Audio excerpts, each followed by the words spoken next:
그러면 이제 2부 순서 진행하도록 하겠습니다. 2부 주제는 민주주의와 청소년 기본 정치 교육과 관련된 주제입니다. 내란 이후 새롭게 고민되는 것 중에 하나가 이제 교육 문제고 새삼스럽게 좀 고민이 되고 있는 것 같습니다.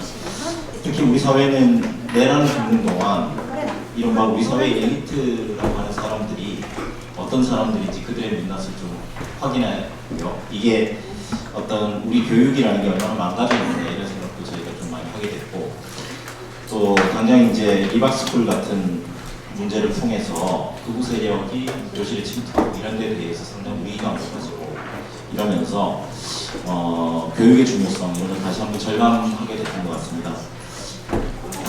사실 그 노력에 비해서 그 당장 성과가 티가 나지 않고, 그래서 이제 뭐랄까 그런 것들이 이렇게 성과가 잘 드러나지 않는 게 이제 교육 분야다 이렇게 생각할 수 있을 것 같습니다. 저도 이제 교육 현장에 있는 사람으로서 한마디 드리면, 사실 이게 이제 집에 예를 들어 곰팡이가 있다고 생각을 하면 이 곰팡이라는 걸 없애는 게 아무리 이제 곰팡이 제거제를 뿌리고 이래도 곰팡이가 잘 안 없어지죠. 사실은 이제 그럴 때 이제 필요한 거는 사실 집을 건조하게 만드는 게 곰팡이를 없애는 길이라고 생각이 듭니다. 그렇게 이제 우리 사회 자체를 더 깨끗하게 만드는 일이 당장에는 태어나지 않더라도 교육이 해야 되는 일이고, 그래서 이제 어쨌든 우리 사회 민주사회의 민주주의이 얼마만큼 중요한가 이런 것들을 이제 다시 한번 절감할 수 있는 어떤 계기를 저희가 맞은 거라고 생각이 듭니다. 그래서 이 민주 정치 교육과 관련해서 이제 이게 얼마나 중요한가 이런 말씀을 전하기 위해서 21대 국회에서 교육위원회에 계셨던 강민정 전 의원님을 모셨습니다. 예, 그래서 이번 주제 발제를 받도록 하겠습니다.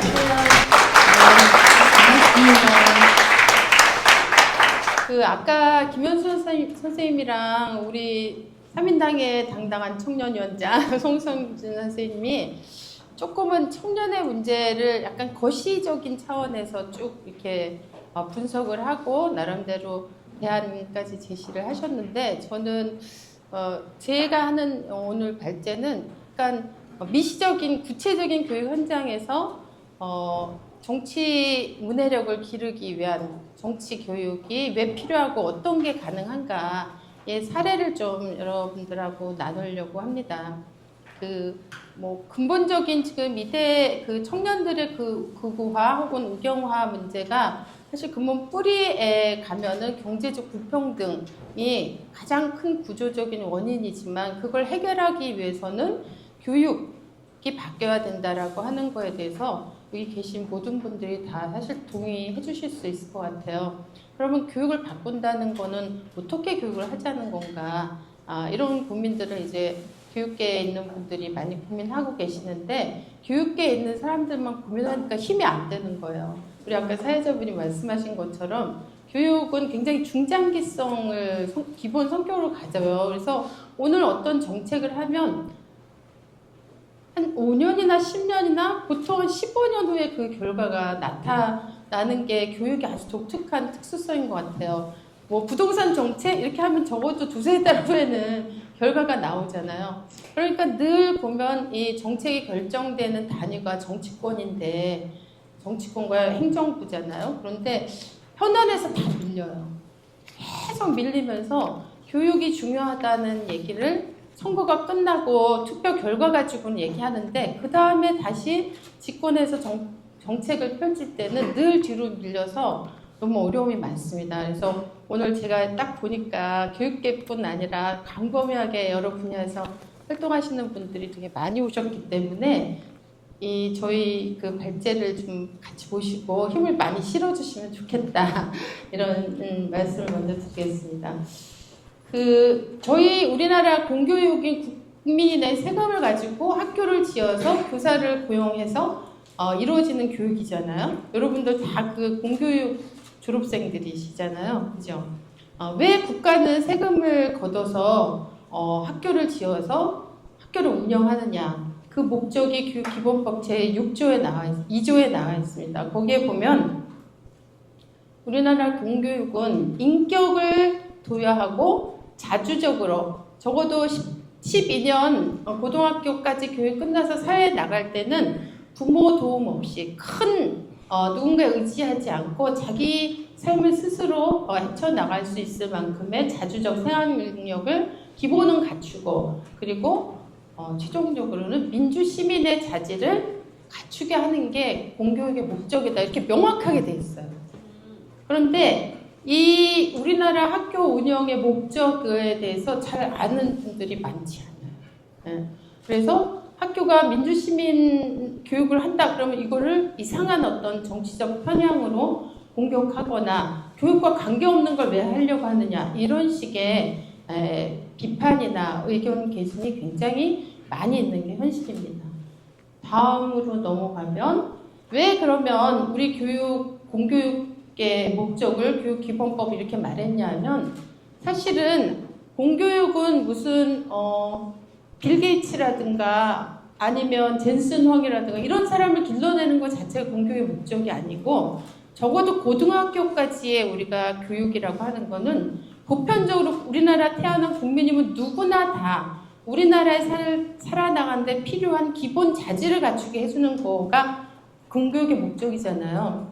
그리고 나서 이제 그걸 맞추고 나서 대학에 간다든가 아니면 다른 식의 자기 진로를 더 전문성을 높여서 국가나 사회에 기여하면서 자기 개인 삶도 훨씬 더 풍요롭게 만드는 그런 길들은 이제 그 다음에 가는 거죠.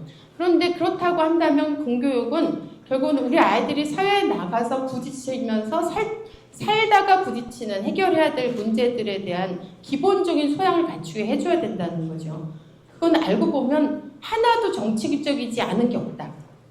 예를 들면 우리 아이가 대학 입시를 친다거나 취업을 한다거나 아니면 내년에 있는 선거에 투표를 한다든가 아니면 세금 제도가 바뀌는데 세금을 낸다든가 아까 일부에서 얘기한 것처럼 결혼을 했을 때 그 가정 내 문화는 어떻게 된다든가 이런 것들이 사실 다 알고 보면 정치와 무관한 게 다 없다.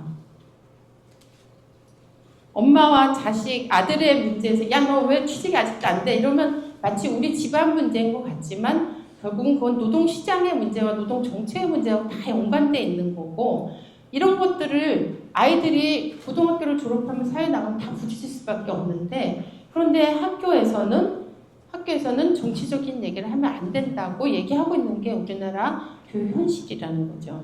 그래서 지금은 투표권이 18살이면 주어지잖아요. 근데 지금 만 18세면요, 내년으로 치면 내년 6월 3일 이전에 생일인 학생들은 고3이 유권자예요.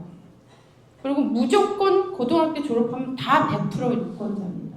그리고 이 유권자들이 행사하는 표 한 표 한 표가 우리나라 민주주의를 결정하는 거죠.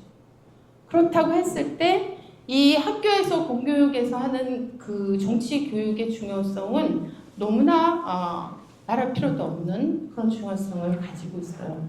그래서 학교의 그 공교육의 기본 목적을 달성하기 위한 민주 시민의 자질을 기르는 교육은 사실은 다른 말로 하면 건강한 유권자를 기르는 교육이기도 하고 우리 아이들이 사회에 나가서 부딪히는 모든 일상에 결국은 정치와 관련된 문제들을 잘 풀어나갈 수 있는 능력과 소양을 갖추게 해주는 그런 교육이기도 하다. 이렇게 우리가 교육을 바라보는 관점을 바꿔야 된다.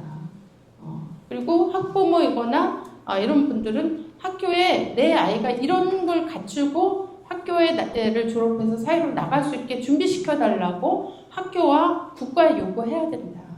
이게 이제 교육에 대한 새로운 우리가 관점을 가질 필요가 있다고 생각합니다. 다음으로. 제가 이제 우리나라 그 민주주의를 119 민주주의라고 자주 말하고 다니는데요. 왜 119 민주주의냐 하면 우리나라 국민들은 누가 시키지 않았는데 호루라기 불지 않아도 12월 3일 날 다 슬리퍼 끌고 패딩 입고 그죠? 추리닝 입은 상태로 여의도 국회에 와서 장갑차를 막아 세웠어요. 그리고 2016년에는 누가 또 부르지 않았는데 1700만이 그 추운 겨울에 촛불을 들었어요. 그래서 국가와 민주주의가 위기에 처할 때 불이 막 났을 때 출동해요.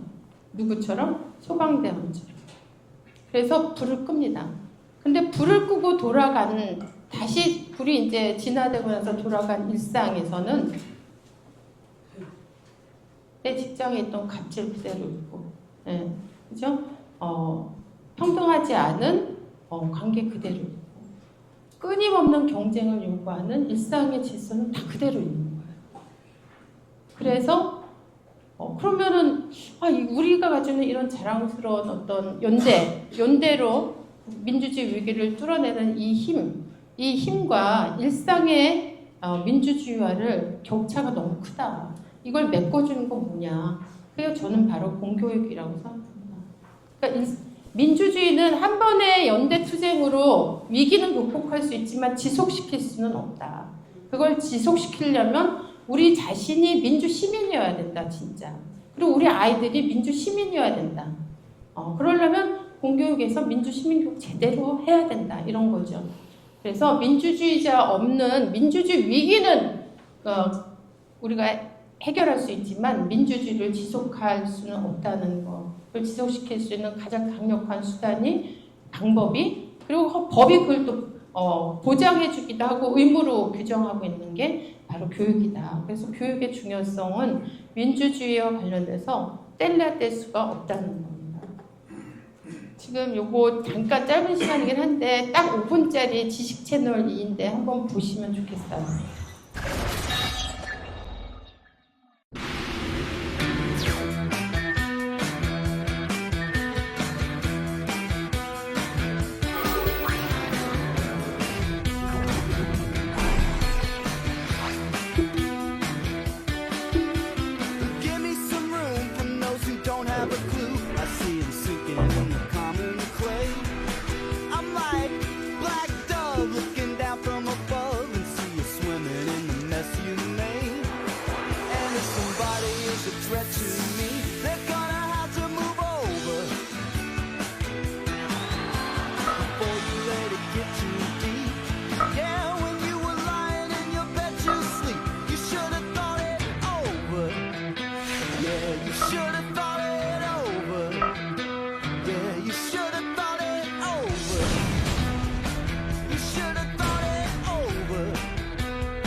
Vi ljuger inte.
Who do you want?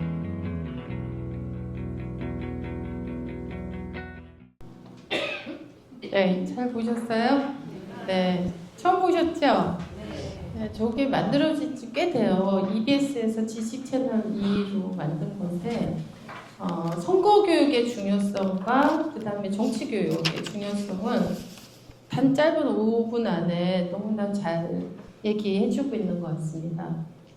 저희가 사실은 제가 이제 국회에 들어가기 전에 교직 생활 한 거의 4년 개월, 한 25년 가까이 하고 퇴직하고 있다가 국회에 들어갔거든요. 근데 그 전에 진검다리 교육 공동체라고 오늘 이 토론회를 같이 하는 그 시민단체에서 활동을 했는데 그때 저 빠르면 빠를수록 좋다라는 걸 보고 우리나라도 진짜 선거 교육을 해야 되겠다 이렇게 생각했어요. 그래서 진검다리 교육 공동체가 주관해서 내가 가짜 후보가 되는 선거 교육은 가끔씩 선생님이 해요. 우리 반 애들 중에 후보 출마하자 이렇게 정해가지고 그게 아니고 진짜 출마한 후보자를 놓고 하는 모의 선거 교육을 2018년도에 지방선거가 있을 때 했습니다. 그래서 전국에 17개 중고등학교 선생님들이 참여해 주셨어요.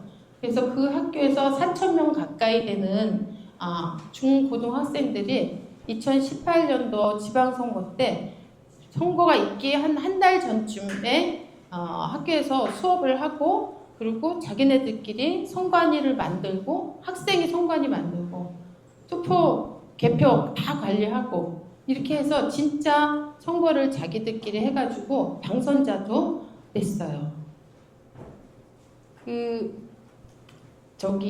저희가 해준 거는 이제 수업 자료하고 그다음에 수업 시간에 선생님들이 학교의 형편 따라 어떤 학교는 2시간 사전 수업을 한 경우도 있고 어떤 학교는 4시간 한 경우도 있는데 선거 직전에 하기 때문에 공보물이 다 집에 와요. 후보자.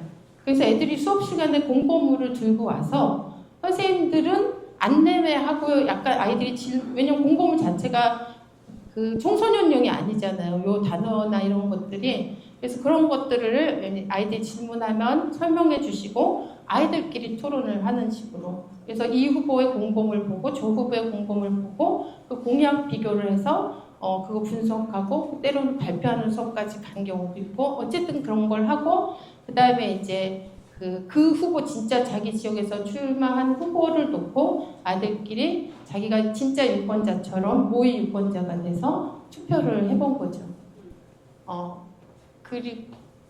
그리고 그렇게 해서 이제 저희 선거법에는 이거를 그때 선관위에 질의해가지고 유권 해석을 받아서 이게 선거법에 문제 없다 그래서 했고, 그때 선거법에서는 이걸 적용할 법이 없다. 그런데 공직선거법에 여론조사로 이거를 간주하겠다 이렇게 했어요. 그래서 선거 결과를 선거 개표, 진짜 선거 개표 이후에 발표해라. 이것만 지키면 된다. 이렇게 했기 때문에 아이들이 개표를 다 하고 선거 결과가 나오고 난 다음에 자기네들이 공유하고, 다 공유하고 나서 자기들도 표를 다 자기네들이 투표한 표를 다 개표를 해보니까 우리 학교에서 이번 선거에는 교육감은 누구네? 누가 당선됐네? 아니면 도지사는 누가 당선됐네? 이런 게 이제 나온 거잖아요. 자기네들이 뽑은 당선자. 네, 그런 것들을 이제 확인하고, 어떤 학교 같은 경우는 이거를 이제 선거 이후 수업에 1시간 정도 하면서 이 투표 과정과 내가 뽑은 사람과 실제 당선자와를 비교하면서 아이들이 소감도 얘기하고 뭐 이런 수업까지 쭉 1년의 과정들이 연결이 되면서 아이들이 진짜 엄청난 혼용감을 느꼈죠. 그래서 요거를 또 듣고 모의 선거를 연구한 연구 보고서까지 나왔습니다. 이렇게 하는 거예요. 그때 이제 서울에 출마한 교육감 후보, 서울시장 후보들을 법보들을 학교에 당연히 나란히 하나만 붙이면 안 되고 중립성 지켜야 되니까 나란히 붙여서 아이들에게 안내하고 수업 시간에 또 공범을 또 넘겨주세요. 보고 서울의 D구에서 자기네들끼리 선거를 했더니 조영 교육감이 그때 당선이 된 거예요. 그리고 실제 선거에서도 나중에 조영 교육감이 당선이 됐죠. 근데 어쨌든 자기네들이 당선시킨 당선자 불러가지고 당선증도 아이들이 직접 그 투표를 한 아이들이 줬어요. 그래서 조영 교육감이 저거 받고 엄청 기분 좋아요 하셨겠죠. 네. 그 다음 넘겨주세요. 그리고 아까 이제 빠르면 빠를수록 좋다에서 보신 것처럼 미국하고 스웨덴 사례가 나왔는데, 사실은 굉장히 많은 나라에서 진짜 선거를 앞두고 모의 선거를 해요.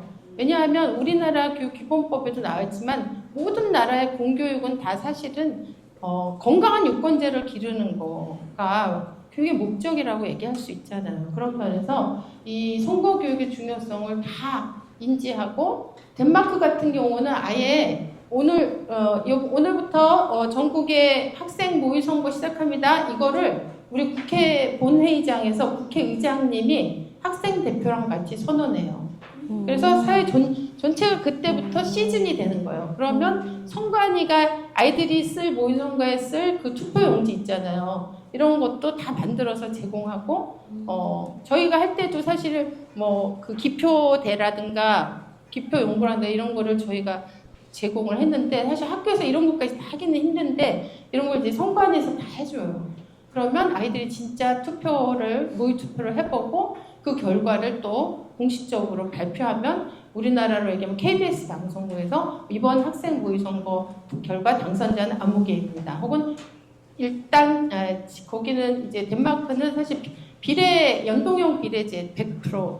그래서 개인 후보가 아니고 다 정당 지지거든요. 그래서 이번에 최대 득표한 정당은 뭐 아무개 당입니다. 이런 거를 KBS 뉴스에서 방송을 해주는 식으로 국영 방송에서 그 결과를 공유해줘요. 그러니까 이 정도로 학생들의 선거 교육이 갖는 중요성이 사회적으로 합의가 되면 학교에서 굉장히 다양한 방식으로 아이들에게 정말 자기가 민주 시민으로서 누릴 수 있는 권리와 책임이 어디까지인지를 정말 생생하게 경험할 수 있는 교육적인 그런 경험을 할 수 있어요. 그래서 이때 2018년도에 했는데 2020년도에 21대 총선이 있을 때 이거를 보고 이게 정책 연구 보고서도 나오고 막 이러니까 효과가 좋다, 꼭 필요하다 이렇게 동의하는 사람들이 많아서 그때 전국의 몇 개 교육청에서 교육청 단위로 그럼 하자 이렇게 해가지고 2020년 4월 15일 날 총선을 앞두고 서울교육청부터 시작해서 몇 개 교육청에서 실제로 준비를 했어요. 그런데 이때 갑자기 선관위와 그 당시에 자유한국당이 이걸 문제를 삼기 시작했어요. 이거는 교육의 정치적 중립성 위반이다. 선생님들이 마치 학교에서 이런 판이 벌어지면 다 선생님들이 민주당 선거운동 할 거라는 이런 혐의를 두고 그런 걸 근거로 해서 그때 너무나 강력하게 막 그 학교를 찾아가고 교육청 막 항의 방문하고 국회의원들 기자회견하고 막 이렇게 되면서 결국은 2020년 21대 총선 때 확 더 많이 했으면 좋았을 텐데 아쉽게도 못하고 좌절이 됐어요. 그리고 그때 좌절시킬 때 논거가 뭐냐면 학교는 정치로부터 보호받아야 된다. 그리고 교사들은 정치 중립성 지켜야 된다. 이거였고 사실 교사들이 정치 중립성을 지켜야 된다는 의무는 언제부터 나왔냐면 1963년도에 박정희 정권에서 원래 헌법에는 제가 이게 여기 넣었나 모르겠는데 한번 뒤로 한번 가봐 주시면 저희 헌법에 뭐라고 되냐면 교육은 정치적 중립성을 보장받아야 된다 이렇게 돼 있어요. 지켜야 된다가 아니고 보장받아야 된다. 이게 무슨 말이냐면 박정희가 국민교육 현장 외우게 하고 유신헌법 시험 문제 내고 교육을 다 정권의 수단으로 정치적 목적으로 수단화한 것 했잖아요.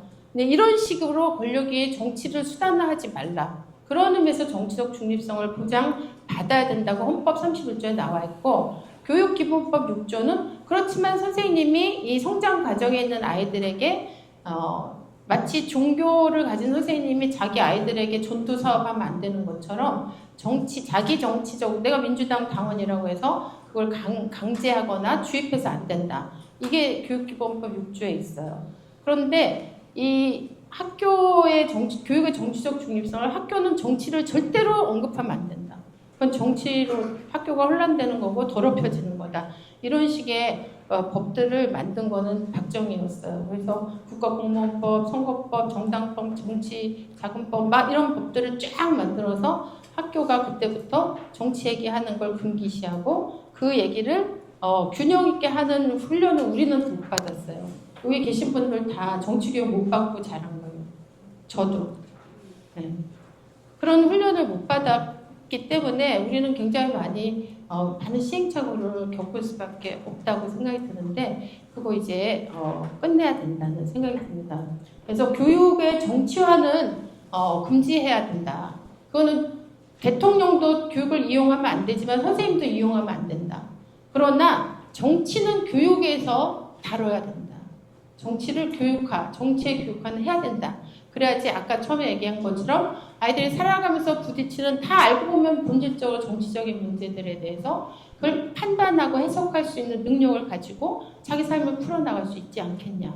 그래서 교육의 정치화는 금지해야 되지만 정치의 교육화는 적극 장려해야 된다. 이런 방향에서 현행 법들도 굉장히 많이 바꿔야 되고 제가 그래서 국회의원일 때 이거를 바꾸는 법안 세트법 8개를 발의해놨었어요. 그런데 이 임기 끝나면서 자동 폐기됐습니다. 다행히 22대 국회에서 또 굉장히 많은 의원들이 저 법안을 지금 발의하고 이재명 대통령 후보일 때 8개의 공약 중에 마지막 공약이 교사 정치기본법 부장이었어요. 그 정도로 교육이 갖는 중요성, 민주주의에서 교육이 갖는 중요성을 저는 이재명 대통령은 확실하게 알고 계시다고 생각이 들어요. 그래서 최근에 22대 국회 이제 내란 수습 과정이지만 교사 정치기본법 보장을 위한 입법을 통과시켜야 되겠다는 논의가 내부에서 적극적으로 일어나고 있습니다. 굉장히 바람직한 방향의 움직임이고요. 여러 선생님들을 여기 참여하신 분들이 그런 민주당이 교사 정치기본권을 보장하고 그래야지 아이들이 제대로 된 시민교육과 성보교육을 받을 수 있다는 거. 그걸 위해서 민주당이 공격받을 때 야 이거 학교를 정치판으로 만드는 거 아니야? 이런 식으로 사실 반대하는 거거든요. 그런 논리에 대해서 같이 좀 방어하고 지지를 해주시면 되게 좋겠습니다. 네, 여기까지 감사합니다.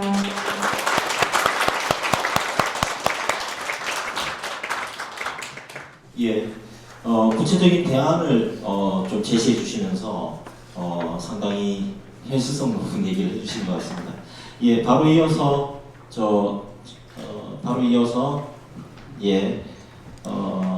시민의 문 고향 파주 대접주님이시자 학부모이신 최신명님을 모셨습니다. 예, 학부모이시자 시민의 문화의 경험을 발표해 주실 것 같습니다. 예, 박수 다시 한번 부탁드리겠습니다. 안녕하십니까. 시민의 눈 고향파주 대접주 최신명입니다.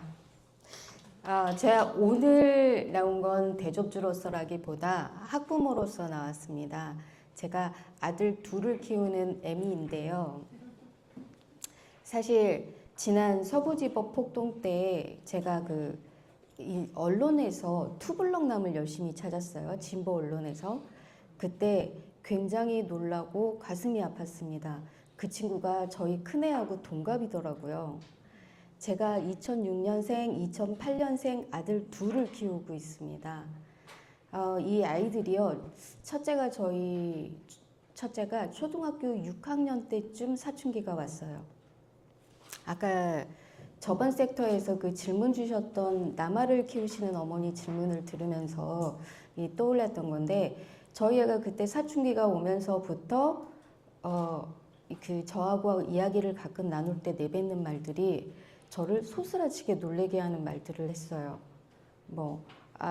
여자애들만 세상 편한 세상, 남자애들한테는 기회가 없는 한국, 헬조선, 이게 극우화 돼가고 있는 그 어투들, 이게 또 하필 아들의 사춘기하고 맞물려서 이제 우리 아들은 반항심이 막 무기처럼 지어지고 있을 그 당시에 우리 아이들이, 특히 남자아이들은, 여자아이들하고 다릅니다. 남자아이들이 주로 보는 유튜브는 게임, 그 다음에 코미디, 이 두 개 중에 하나인데요.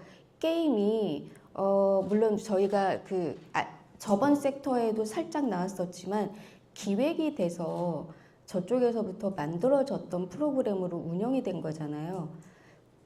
거기에 가랑비에 옷 젖듯이 저희 아들들이 거기 극우화에 젖어드는 겁니다. 나 이걸 보았을 때 큰일 났구나. 이제 우리 아이들이 이렇게 돼가고 있는 걸 막아야겠구나. 그 싸움을 저희 큰애가 고1, 2티째쯤 끝난 것 같으니까 굉장히 길고 외로운 싸움이었습니다.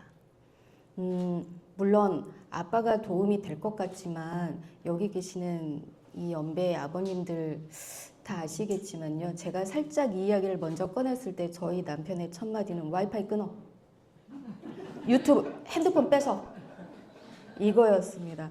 이건 저희 아이들하고 아마 그렇게 실행을 갔더라면 지금쯤 저희 아이들은 저하고 전혀 다른 데에서 열심히 일하고 있지 않을까 하는 생각도 듭니다. 근데 진짜 한 4년, 5년 그쪽에서 가랑비에 옷 젖듯 했으니까 저도 비슷한 전법을 써가면서 저희 아이들을 거기에서 빼내왔어요. 그러던 중에 제가 느꼈던 게 학교에 도움이 1도 없구나. 학교랑 학부모랑 무언가 손을 잡고 이 남아들이 여기에서 이렇게 가랑비에 옷 젖듯이 극우화가 돼가고 있는 이 과정에 해줄 수 있는 게 학교는 하나도 없구나. 학교가 했던 건 뭐냐면요. 어머님들을 불러가지고 연수를 합니다. 유튜브 그거 관리하세요, 어머니들. 락 거세요. 아이들이 SNS 하는 거 같이 가입하세요.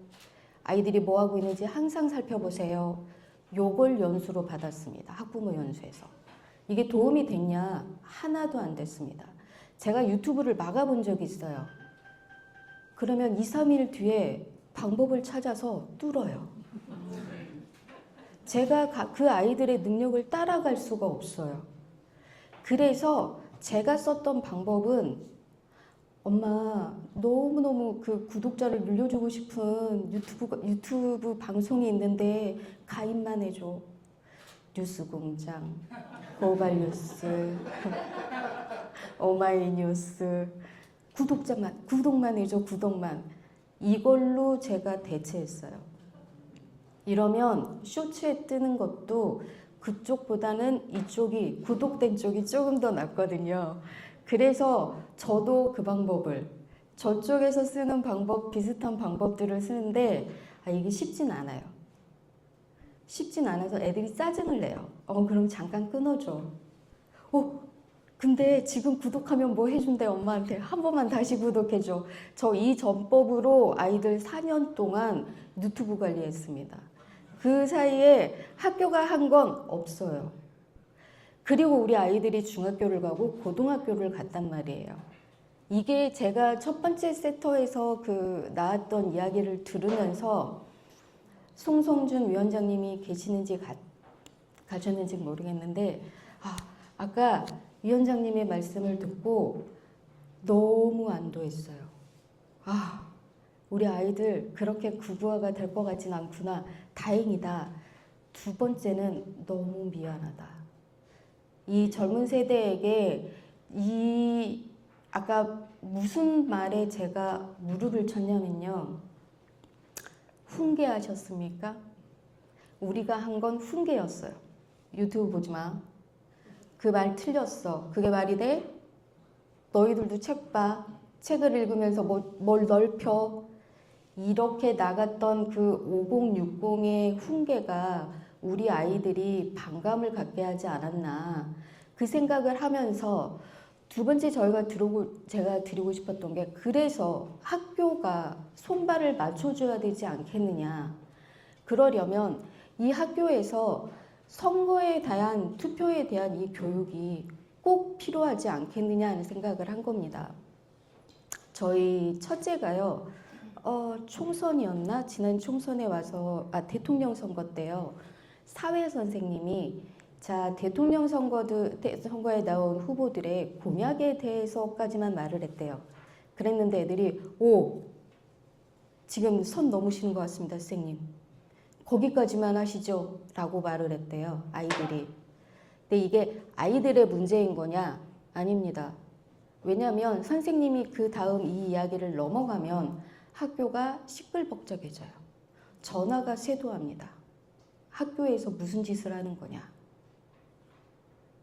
그래서 만약에 이 제도화로 그 투표 선거가 제도화가 미리 됐었더라면 우리 아이들에게 저쪽에서 가랑비에 옷 젖듯 유튜버로 또는 여러 가지 방식으로 리박스쿨이 어떻게 생겨납니까? 만약에 그 교육을 했더라면.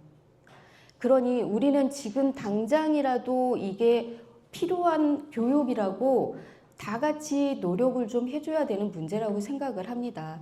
특히 제가 좀 짧게 하겠습니다. 왜냐하면 그래야 그 다음 질문을 받으실 것 같아서 한 꼭지가 더 있기 때문에. 아까 말씀하신 것 중에 빠르면 빠를수록 좋다고 말씀하셨잖아요. 그 부분도 제가 지금 보는 게 지금 저희 아이들의 친구들이 이미 투표를 하러 이제 저희 아이들은 선거권이 생겼어요. 첫째는. 투표를 하러 나갔어요. 투표를 하러 나가서 사실 이 아이들이 아까 공식적으로도 좀 위원장님께서 말씀해 주셔서 위안을 삼은 것도 있지만 많은 친구들이 몰라요. 무얼 투표해야 할지, 누구를 뽑는지. 아마 선거에서 무지한 선거의 최고봉은 지방선거라고 봅니다. 지방선거를 가면 공이 남녀노소를 물어나고 내가 오늘 무얼 투표하러 왔는지 모르십니다. 그래서 투표 용지를 보고 왜 이렇게 많냐? 몇 명을 찍어야 되느냐? 내가 이걸 다 찍어줘야 되냐? 이런 걸 여쭤보는 분이 많아요. 그러면 우리 아이들은 더 모릅니다. 우리 아이들은 거의 지식이 전무한 상태. 그래서 이것들을 빠르면 빠를수록 가장 아이들한테 가르쳐줘야 할 중요한 문제라고 생각하면서 제가 드리고 싶은 질문이 있습니다. 만약에 이 중에 두 개만 드리고 싶은데요. 하나는 아까도 말씀드렸듯이 아이들이 사회 선생님이 그 말씀을 하려고 할 때 막았던 이유는 자기의 정치적인 신념이라든가 가정교육이라든가가 아닙니다. 선생님이 위험에 처할까 봐입니다. 저희 아이도 그렇게 말했어요. 선생님이 보장되는가, 선생님의 위치가, 선생님의 자유가 보장이 되는가, 이걸 어떻게 만들어줘야 되는가 하고요. 두 번째는 사실 징검다리 같이 교육을 기치로 해가지고 민주투표 교육을 시키고 모의 교육을 시키고 싶어 하시는 거랑 저희 시민의 눈처럼 투표를 통해서 민주시민 양성하는데 이바지하고 싶은 단체가 만나서 궤를 같이 해서 제도를 만든다거나 법안을 되게 만든다거나 하는 것까지는 할 수 있지만 그게 시간이 많이 걸립니다. 그거 말고 지금 당장 학교에서 이 형편에 할 수 있는 방법은 무엇일까? 거기에 학부모로 일반 시민으로 도와줄 수 있는 방법은 무엇일까? 그게 궁금합니다. 진짜 너무 중요한 말씀을 해주신 것 같아요. 그러니까 우리가 선거의 4대 원칙을 수업 시간에 학교 다니면서 배우잖아요. 직접 보통 평등 이 선거 4대 원칙 배운다고 해서 훌륭한 유권자가 되는 거하고 좀 다른 거잖아요. 그래서 실질적인 교육이 필요한데 2022년에 사실은 선관위에서 모의 선거가 가능하도록 법을 개정하라는 공고안을 냈어요. 그런데 그 당시에 국회가 안 받았어요. 그래서 저는 이거를 입법적으로, 이거는 입법적으로 일단 해결하면은 그 다음에 여기에 대한 반론이나 이거 쟁점 없이는 못 간다고 봐요. 왜냐면 우리가 너무 오랫동안 그게 굳어져 있기 때문에. 그렇지만 그거를 뚫는데 굉장히 중요한 어떤 지지대를 얻는 건데 그 입법적으로 해결하는 게 가장 중요하다고 생각이 들고 그래서 지금 22대 국회 아까 제가 말씀을 드렸는데 그 모의선거 교육을 합법적인 교육 활동으로 지금 어떤 거는 우리 선거법에서 허용하고 있냐면 연구용 여론조사나 이런 식의 후보 지지도 조사 있잖아요. 이거는 다 합법적으로 인정하고 있거든요. 근데 교육도 연구보다 더 중요하잖아요. 어떻게 보면. 그래서 교육도 똑같이 합법적으로 선거 전에 출마한 후보자들 놓고 아이들이 유권자 교육에 참여할 수 있도록 허용해야 된다. 이런 입법을 만드는 게 가장 강력하고 또 시급한 저는 조치라고 생각합니다. 네. 그걸 22대에서 했으면 좋겠어요. 네. 네, 답변이 됐나요? 또 뭐 부족한 거는 또 이런 게 있죠. 이제 그런 법원이 이제 장치를 우리한테 하나의 무기를 주는 거잖아요. 이 법적 강제력을 갖는 정말 민주주의로 갈 수 있는 민주시민교육을 하는 중요한 무기를 주는데 그렇다고 해서 이 사람들이 가지고 있었던 우리 안에도 사실 암암리에게 그거 위험한 거 아니야? 사실 정도차는 있지만 학교에서 이런 후보자를 공약을 가지고 얘기한단 말이야. 사진 갖다 놓고 이런 거에 대한 그 익숙하지 않은 두려움이나 우려 같은 게 사실 있는 건 사실이고 그럼 이렇게 어떻게 이 여론 지형을 바꿀 것인가는 또 다른 차원에서 해결해야 될 문제인 것 같아요. 그거는 제가 볼 때는 교육 그 주체들이 좀 나서서 해야 될 것 같아요. 지금 교육청이라든가 아니면 교사 단체들이라든가 교사들과 교육부가 나서서 이렇게 해도 정치 중립성을 훼손하지 않고 아이들에게 선생님이 이런 선거 교육을 할 때 은근슬쩍 민주당 지지에 아니면 국민의힘 이 후보가 더 훌륭한 것 같은데 이렇게 하지 않도록 하는 그런 원칙 우리 사회에서 공표하는 그리고 교육부와 교육청이 책임지겠다는 이런 원칙 같은 것들을 국민들한테 저는 선언해야 된다고 생각합니다. 그리고 그것이 잘 될 수 있도록 관리하겠다. 이런 어떻게 보면 네? 아니 그러니까 관리를 해야 된다. 하겠다라고 하는 거에 대해서도 얘기가 돼야 되겠죠. 그런데 사실 선생님들이 생각보다 오히려 너무 이런 거를 안 해왔기 때문에 더 소극적으로 할까 열어놔도 소극적으로 할 가능성이 높은 게 우리나라 교사들 상태예요. 사실은 왜냐하면 선거 때 잘못 이게 현행법에서 그때 사실 허용이 돼서 선관위에서 가능하다고 답변 받아서 했는데 언제냐면 2008년도 서울시 교육감 선거 때 그때 펀드라는 개념이 없었어요. 그래가지고 그때 교육감 후보로 나온 주경복 후보한테 교사들이 그 돈을 일부 말하자면 꿔준 거죠. 선거를 하려면 돈이 필요하니까. 그런데 이게 이제 현행법 위반이라고 해서 그때 해직된 선생님들이 해직도 되고 구속도 되고 막 이런 경험들이 있기 때문에 굉장히 위축돼 있고 그 다음에 최근에 보면 아이들이요 어제 그저께도 뭐 기사가 났던데 아이들이 굉장히 민감하게 판단하고 이걸 문제 제기해요.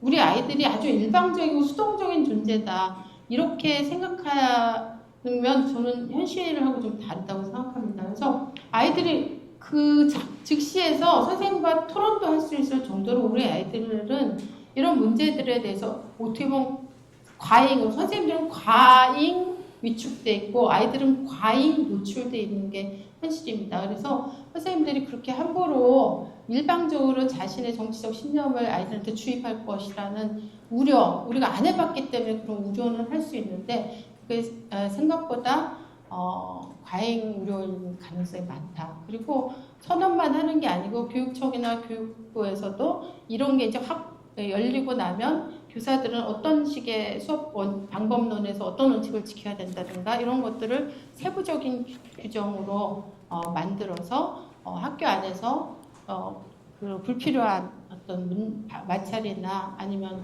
그 정치적인 어떤 혼란 이런 게 생기지 않을수록 해 나가야 되겠죠. 그래서 제가 생각할 때 저기 아까 빠르면 빠를수록에서 보시면 알지만 아이들이 어리다고 해서 판단을 못하진 않습니다. 그 아이들을 가장 잘 아는 게 또 교사들이고 부모님이잖아요. 그래서 저는 그런 신뢰 같은 것들은 어느 정도 가질 필요가 있지 않나 이렇게 생각합니다. 너무 안타까운 건 이 2008년도 그때 교육감 선거에서 징계당하고 해직당한 교사들을 2010 몇 년도에 복직시켰다는 이유로 조용 교육감이 작년에 그 직을 잃은 거예요. 그러니까 이게 교사의 정치 기본권이 없다는 게 얼마나 우리 그 사회 민주주의하고 연결될 뿐 아니라 우리 교육의 발전도 아주 올가매고 있는 질곡이 되고 있는가 이런 게 과거의 일이 아니고 현재 진행형의 굉장히 장애로 되고 있는 현실이라 이 문제를 좀 빨리 해결했으면 좋겠다는 마음이 간절합니다. 네.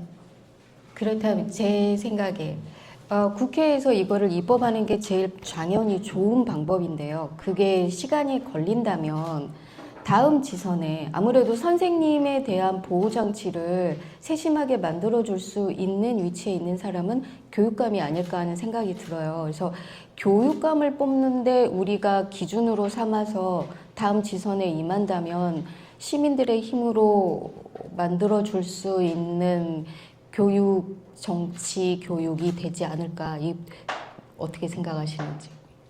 그렇죠. 왜냐하면 유초, 중고 교육을 직접 사실 책임지는 정책 책임자는 이제 교육가들이시고 교육권은 좀 멀리서 큰 방향을 결정하는 단위이기 때문에 교육감이 어떤 이제 예를 들면 이런 민주시민교육의 중요성을 잘 이해하고 있는 분이 당선이 된다면 좀 우리가 지금 걱정하고 있는 교육에서 아이들이 정치적인 어떤 문해력을 기를 수 있는 이런 게 지금 다 아이들끼리 하고 있잖아요. 다 유튜브 통하고 유튜브에서 만난 친구들끼리 또래가 결정한 게 마치 정답인 것처럼 지금 사실 그렇게 되어 있는데 학교 교육을 통해서 균형을 잡고 갈 수 있지 않을까 그런 생각이 듭니다. 결국 답은 투표를 잘합시다입니다. 네. 저의 질문은 여기까지입니다. 예, 그러면 여기까지 해서 2부 순서 마치도록 하겠습니다. 네. 수고하셨습니다. 네, 감사합니다. 감사합니다.